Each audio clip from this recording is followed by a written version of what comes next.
Septos clan had hosted an elderly man named Sliph for as long as Julian could remember. Sin, always still in the sky, shined a dull blue, allowing Julian to see the mushroom stalks Sliph had sent him to gather. However, the brightest star rose, bringing dawn with it. He could not tell which ones were the right ones. The old man rarely made any sense. The ones he was to gather, his mother had warned him away from as toxic. However, Sliph was his teacher, and the Mareed would come soon to test the young in his clan. If even one child passed, the supplies that the Mareed paid could make a clan wealthy for generations. Even with the figures and letters Sliph had taught him, Julian did not have much hope that he would pass. Sliph had tutored his father when he was a child, and his father had failed. The clan had never had someone taken by the Mareed, and thus was small and had to rely on placating other clans to have hunting grounds to camp in. Wars were common, yet his father had kept the Septos away from every conflict, able to know just when to pack up camp and move on, which is why the clan symbol had become the seven-eyed deer. Sliph laughed and laughed the day Julian's father decided on that. Something about coincidences. Julian's mind was in the clouds, dreaming of the day his father passed the clan's leadership on to him. Maybe even his children would be taught by Sliph, unable to pass the Mareed's test, but clever enough to outguess other clans and prosper in peace. Maybe the Septos could become great by being the best at avoiding conflict, never wasting arrows on humans, and only on game. The brightest star began to rise, and the mushroom stalks that Sliph asked for began to glow a deep purple, the only way to differentiate between these ones and edible stalks. Julian gathered as many as he could, running back to camp. "Ah, Julian, you got the stalks. Bring them here, boy," said Sliph, his eyes barely open, taking the bundle of stalks. "Now, over on my workbench there's a cup. Drink it while I prepare these." Julian found the cup. The smell of liquid it contained felt like it burned his nose and left his mouth feeling like he had bitten into metal. The liquid seemed to dance with colors never quite the same. "Are you sure this is safe to drink, Sliph?" Julian asked, with a nervous laugh. "Of course not. Why would I do something so boring as give you something I am sure of? What I can tell you is that you probably won't die. Your father was never so fussy. Additionally, if you think the Mareed come so far into the plains to test you on your ability in figures, or if you can read the most basic of letters, you misunderstand their intentions." As Sliph talked, his wrinkled hands cut the stalks into thread-like strips and separated the strips into piles. One pile glowed, the other did not. Julian still could not bring himself to drink from the cup. The smell now made him dizzy. What then do the Mareed want to test us for?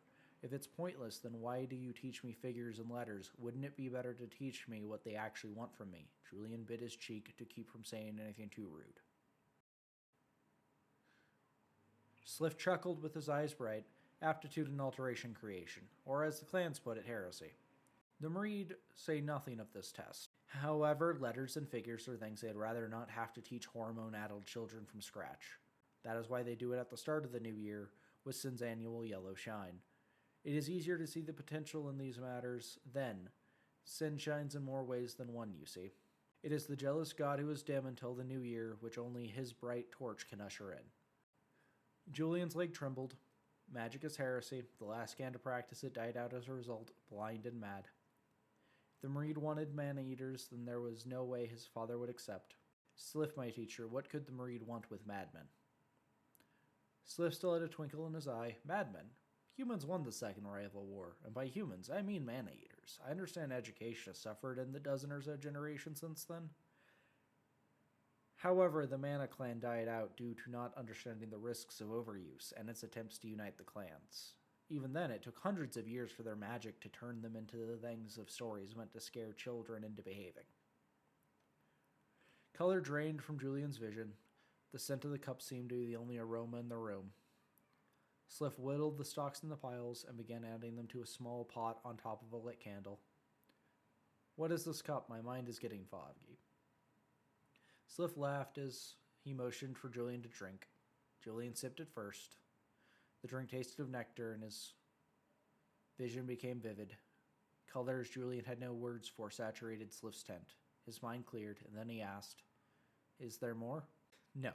It took me years to brew that one cup.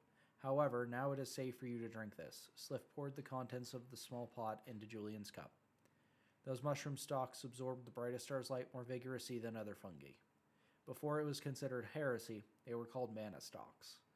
I extracted pure mana from them. The elixir I brewed opens up your consciousness, and any mana you consume goes directly into your consciousness rather than your body. Hopefully, it will trick the Marid into believing you have a natural ability in magic, and you will be the first Septos accepted into the tower. The very concept of actually passing the Marid's test sent a cold chill throughout Julian's body, especially if it were a trick. Julian asked, "The Marid would not accept being manipulated. That sounds like their problem, not mine. Regardless, you will be able to keep up with the others for a time. When you can no longer use magic, be better at understanding it than those who can. This is for the Septos clan as a whole, not for you as an individual. Your reservations are not a factor," said Sliph. Julian sighed and again drank from the cup. His vision swirled and shuddered. For a time he dreamed of things that have no form, and of things that have no reality. Julian wanted to rest, and his dreams felt restless and dripping with dread. He saw with the 6 eyes on the face of a deer viewing the valley ahead with a sense of hopelessness. And with his tail eye, he saw the 8-legged Aya gaining on him.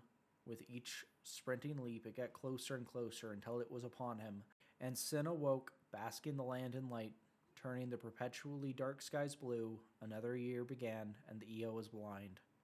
The rest of his dreams were a pleasant blur. "Wake up, Julian. You missed the start of the year," said Father. Julian awoke on his deer. The clan had packed up camp without him. A sense of shame was just settling in before his father said, "Sliph said he had been working you hard in preparation for the Marid's test, and that waking you was not a good plan. Do not worry about it." Father yawned. "Now the test is more of a formality. If you pass, that is great. If not, the good thing is most of the clans will be gathered at the bay, and we can start the process of finding you a good wife. We are a small clan, however, we are not the smallest, and there are a few aging leaders with daughters that would be safer with us. Depending on how the Grus fight with the Marlow went, we might even be able to strike a unification deal. Did you memorize the list of current clan leaders Sliph compiled?" said Father. Julian had memorized that list, and also was quizzed about the different relationships between clans. However, Father was planning as if Julian would fail. Despite wishing to remain with his clan, the lack of confidence made Julian cast his eyes low. "Yes, Father." The bright sky, blue for only a few days before sin dimmed and left the dark hues, was hard to focus on. Julian covered his head with a hood to protect himself from the sun's rays. The brightest star seemed dim in comparison, only changing the pitch-black sky a deep purple for the day hours. Julian grew restless as the clan traveled. The bay was only beginning to be visible on the horizon. "Oh, you are just old enough, my son. I should warn you. Do not be too friendly with the Wyvern women," his father said, breaking the silence. "Why, Father? I was hoping to see Lyra again this year." "Because those slit-eyed creatures are not human, and regardless of appearance, and have no respect for the clans. I cannot secure a good match for a boy who might upset inheritance negotiations by siring a Wyvern bastard child." Father yawned and put on a smile. "I understand you have friends, and you may continue to have friends. However, keep it in your robe. That goes even more for other clans' young women. I do not want to have my son be accused of theft, such as the Whispers." "Fair enough," grumbled Julian. The Septos clan approached the bay. To the south, a massive tense and noise was the gathering of the clans. Julian saw Sliph ride on his deer from the back of the caravan, approaching Father. He said, "You know it is time for me to leave." "I figured. I will pray to the Whispers to be gentle to you." Sliph laughed. "I have been with the Septos since your father's father was a child. It is time for me to find my peace. I will soon be too fragile to ride."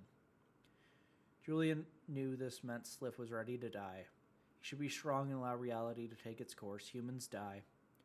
Even his own mortality was assured, and Sliph had been granted a long life by the Whispers. There's no room for sadness. Yet even so, his eyes began to be clouded with tears. The lives of the elderly belonged to the Whispers, and their death was for their witness only. Sliph saw this and chuckled. "You amuse me, child. Save your tears for the horde of children who will never see sin glow more than 5 times. For the young women who cannot carry a child without final sacrifice, and for the young men who will die keeping the clan safe from other clans and the beasts. I am an unfairly blessed old man. Mortality has no sense of mercy. Before Julian could choke back his sobs, Sliph had rode off. Father turned to Julian with a smile. When I was a young boy, he told me the same thing and rode off. He came back when he had heard my wife was carrying a child. The wilds refused that man rest. Before the brightest star set, the Septos clan had set up camp near the rest of the clans and took its goods to the center. The Marie tolerated no violence here, and thus was the one time of year a clan could conduct business with other clans without fear of betrayal. The test would take place until sin darkened once again. The grass always grew extremely fast during sun shining. In one day it grew higher than Julian's full height. To gather grass and bake year bread was a task all the clans did together. The men cut down and brought the grass to the women, and the women baked the bread dozens at a time. It was the hardest, plainest food, and the most abundant. The Septo still had 12 loaves left from last year. Julian had been gathering long enough to clear 10's worth of grass when Lyra arrived. Blinking with her big green serpentine eyes and scaly shoulders. Greetings, Julian. You are sure bright today.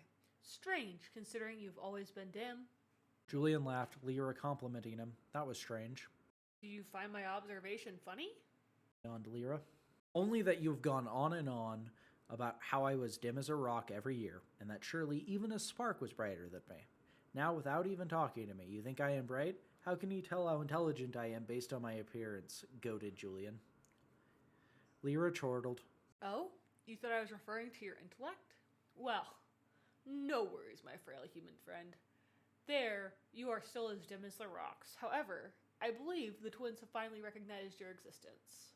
Julian had to bite his tongue. The twins were the origin, and as the origin were the creators of magic, and thus blasphemy.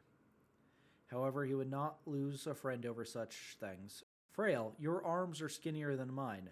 No wyvern I've met has had a sturdy constitution. If anything, you were just a skinny human with strange eyes and some scales here and there. The smile on Lyra's face vanished. You only think that because you have never truly seen me, or any wyvern for that matter. Your ignorance is the only reason you do not fear me. Just as quickly as it had vanished, Lyra's smile was back in full radiance. Do not fret too much about it, though. I would make sure you have said all you want to say to anyone important to you. Julian replied, What do you mean by that? You are brighter. You may actually pass the Marine's test. You do know that if you pass, you are not likely to ever return? Point taken. It was good seeing you, Lyra. Julian smiled as he left to attend to his duties. He wondered if he would ever understand Lyra.